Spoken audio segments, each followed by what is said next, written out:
Good morning, friends. It is April 13th, Monday, and it is time for our morning meeting. And what I would like to talk to you about today is I always get the question of why did you become a teacher?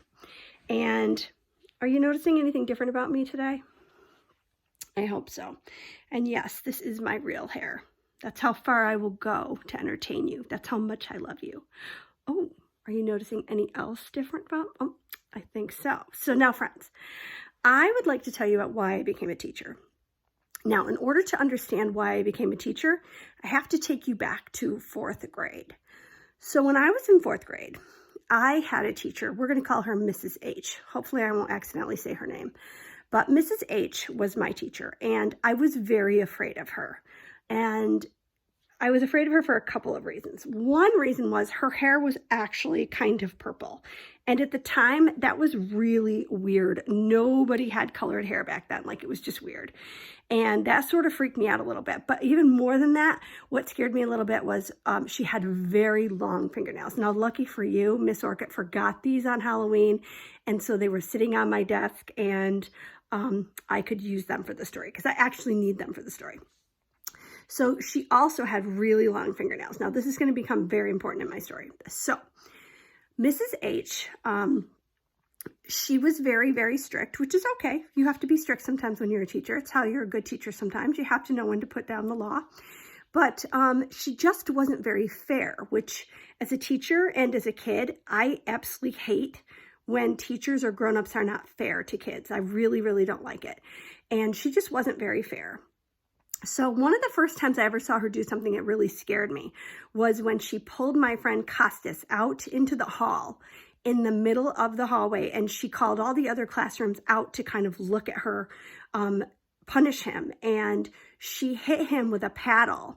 And back then, this is like, you know, the 80s, like teachers were allowed to do that. And it seems crazy now, but I remember she had this wooden paddle with holes in it. And I remember her hitting Costas Katsianis with the paddle on his butt in front of the whole fourth grade, which was super embarrassing. And I felt so bad for him. I don't even remember what he did, but she just didn't seem to like kids very much, which is like rule number one. If you're going to be a teacher, you really ought to love kids because hello, you're like their mom all day long. Like, you better love them like you're like a mom all day long. Okay. That's what they deserve. So she didn't even like us, first of all. And secondly, you really should like learning and like teaching if you're going to be a teacher. Just an opinion. And she really didn't. And I think she just kind of wanted to keep us out of her hair, her purple hair all day long. So she made us these big purple folders. Now, anyone who's in my class who's heard this story, I know I've told this story for years. The purple folder story is just a classic. So the purple folder was there for when you finished your work, you had to get out your purple folder and do your work. And it was basically what we call today busy work. And I don't know why. I really don't, because I was a very good kid, believe it or not. Most of the time I was a super good kid and a rule follower because I was scared to death that my parents would kill me if I was bad at school. You know, I wasn't as scared of the principal as I was of my parents. I mean, they were strict too, and they expected me to behave. And if I didn't, I'd be in big trouble later. So anyway, I was always really good in school, but for some reason, Mrs. Holcomb didn't like me, and I don't know why. I was not a kid who talked all the time. I always did what I was told. I followed directions, but one of the things that really drove her crazy about me was that I was a really fast reader, and I loved to read, and so I would read. I read my whole textbook. It was a social studies book. I read the whole thing like in a week. I kept reading it and reading it. So whenever she would make us read a chapter, I had already read it and I would read it again, but like I was a really quick reader, and I think she would think I was lying. And so she would always yell at me to get out my purple folder, and I had to do all the busy work in the purple folder. Not that big of a deal, but she just didn't like me. And you know, when you're a kid, you know when a grown-up doesn't like you. And I don't care how many people are like, oh no, teachers, they love every student. Trust me, she did not like every student, especially not me. So I really couldn't figure out why she didn't like me, and I really wanted to get her to like me, and I was trying to figure out how can I get her to like me. So I had this brilliant idea, and my brilliant idea was that I would get all the work done in my purple folder, and if I could finish all the work in the purple folder, maybe she would think like, oh wow, this kid is actually really a hard worker. She's just trying to get work done. Oh my gosh, she's amazing. And maybe she would start to like me. So I decided on a Friday that I was going to take home my purple folder and I was going to work all weekend on it and get all the work done. And that's what I did. I took it home and I worked all weekend and I got the whole thing done, and it was full of work and a lot of math, which those of you who know me know I have a really hard time with math, but I did it anyway because I desperately wanted my teacher to like me.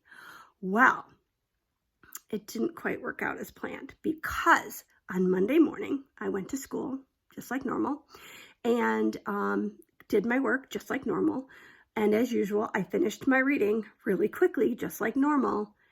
And then all of a sudden, Mrs. Holcomb said, "Sean, what are you doing?" And I was like, "Well, I'm done with my reading."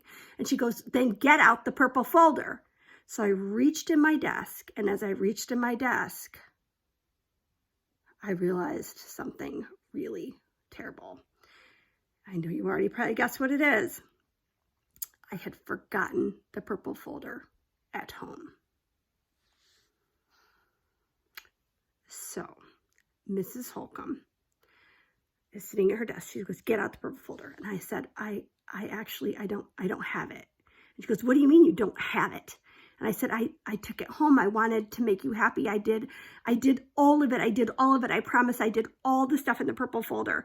And I'm really, really sorry. And she said, "Come up here right now." So I walked up to her desk and she goes, "You go get that purple folder." And I said, I don't have it. I really don't have it. And she goes, "What?" And she slammed her hands down on her desk in front of me, and one of her fingernails flew off. Now, friends, I did not know that there was such a thing as fake fingernails, like press-on nails. I did not know this. So in my head as a fourth grader, I thought she hit her hand so hard that her fingernail flew off her finger. And I freaked out. It freaked me out so bad. Then she told me to go over and get in the corner. And I was walking to the corner. Something even crazier happened. So I'm going to tell you part 2 in just a second.